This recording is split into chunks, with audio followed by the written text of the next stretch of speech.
State verbs can not be continuous. याद रहे, state verbs हमेशा कंटिन्यूअस नहीं होते। State verbs means something staying the same. अब देखो स्टेट वर्ब क्या होता है। स्टेट वर्ब और हमारे पास जो वर्ब्स हैं, हमारे पास टू टाइप ऑफ वर्ब्स हैं। How many types of verbs? Two types. जो फिजिकल एक्शंस होते हैं वो वर्ब्स कहलाते हैं, वो भी वर्ब्स होते हैं। फिजिकल एक्शंस वाले वर्ब्स हम फिजिकल एक्शंस कहते हैं, मगर जो नॉन फिजिकल एक्शंस हैं हम उन्हें कहते हैं स्टेट वर्ब्स, यानी कि समथिंग स्टेइंग द सेम। ठीक है। फिजिकल एक्शन यानी कि जिसमें जिस्म का इस्तेमाल हो, वो वर्ब जिनमें हरकत हो, जिनमें मूवमेंट हो। ठीक है। और वो वर्ब जिनमें हरकत और मूवमेंट ना हो तो वो स्टेट वर्ब्स होते हैं। वांट टू हेल्प यू, मैं आपकी मदद करना चाहता हूं। चाहत है, चाहत कोई मूवमेंट है? बनाए। देखिए ओपिनियन, स्टेट वर्ब्स के चार काइंड्स, पांच काइंड्स होते हैं। ठीक है।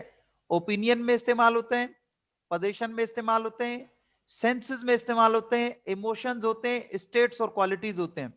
जैसे ओपिनियन यानी कि राय। राय जो होती है, राय की तो भाई मूवमेंट नहीं होती ना। आप किसी, आपकी जो राय होती है, राय की मूवमेंट है, मगर राय देना मूवमेंट होती है। राय यस सर। देना मूवमेंट होती है, मगर राय, राय के बारे में सोचना, समथिंग लाइक दैट। वेल, अभी हम पढ़ते हैं जैसे नो, किसी को जानना। आप किसी को जानते हो तो मूवमेंट है इसमें। I know you can do it. अब I know you can do it यानी मैं जानता हूं कि आप ये काम कर सकते हो। Let's say I know you can do it, मैं जानता हूं आप ये काम कर सकते हो। सो अब इस सेंटेंस को जब मैं नेगेटिव में चेंज करूंगा तो मैं हेल्पिंग वर्ब की मदद लूंगा। ठीक है। जब मैं इस सेंटेंस को नेगेटिव में चेंज करूंगा, मैं ऐसे नहीं करूंगा नो आई, इंट्रोगेटिव करना चाहूं तो मैं ऐसे थोड़ी करूंगा no I you can do it.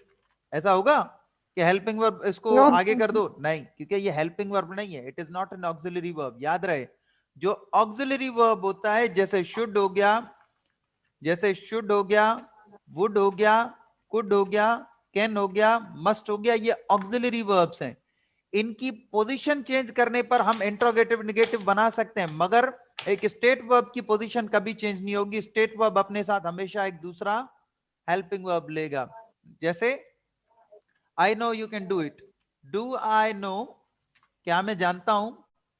अब देखो do I know you can do it. ठीक है। अब ये सेंटेंस है, अब जरा यहां ट्रिक है। अब इस सेंटेंस में एक ट्रिक है। ये सेंटेंस बजाहिर तौर तो ठीक है, ये सेंटेंस बजाहिर तौर तो ठीक है, मगर करेक्शन ऑफ एरर्स के मुताबिक ये सेंटेंस गलत है। Correction of errors in regular use of English के मुताबिक। अब आप यहां खुद ही बता रहे हो कि आप कर सकते हो, फिर आप खुद ही पूछ रहे हो कि क्या मैं जानता हूं आप कर सकते हो।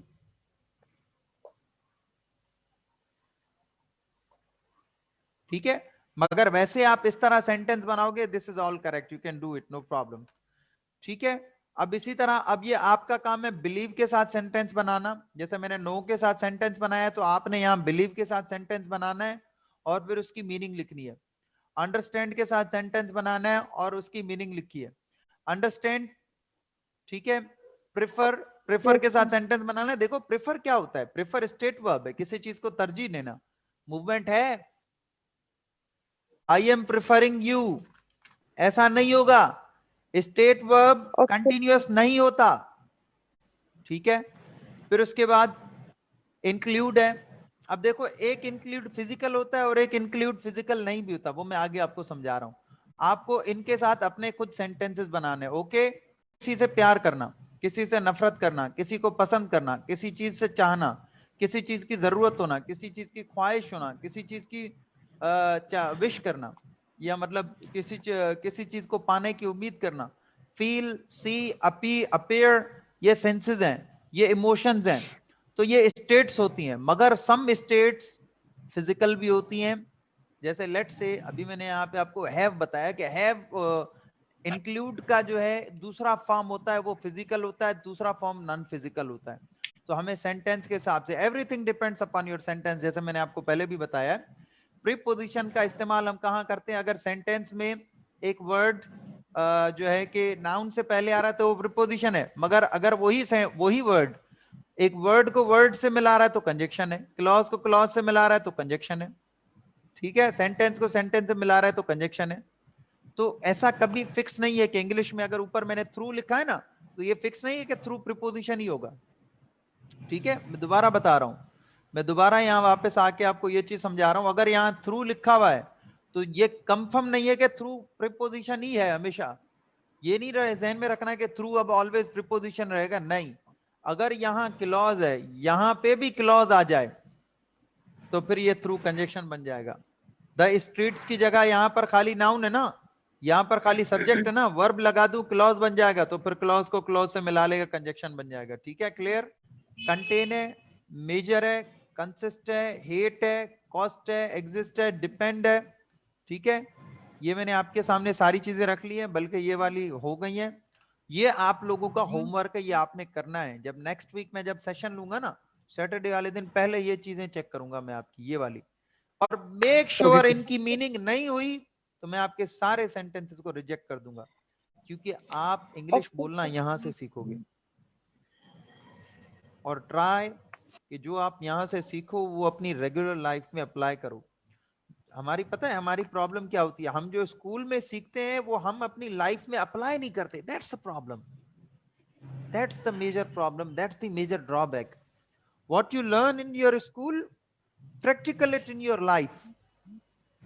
जो आप स्कूल में सीखो, एकेडमी में सीखो, उसे अपनी लाइफ में प्रैक्टिकल करो। जिंदगी में एक चीज याद रखना, हमेशा थ्योरी के साथ साथ प्रैक्टिकल होना लाजमी है। थ्योरी के साथ साथ हर चीज का प्रैक्टिकल होना लाजमी है। हर चीज का एक प्रैक्टिकल है, एवरीथिंग इज अ प्रैक्टिकल, हर चीज का है। तो आप जो चीज पढ़ोगे उसका प्रैक्टिकल अपनी लाइफ में करोगे, उसे अपनी लाइफ में इस्तेमाल करोगे, तभी कुछ होगा, और वो अभी से आदत डालनी है आपने, ठीक है।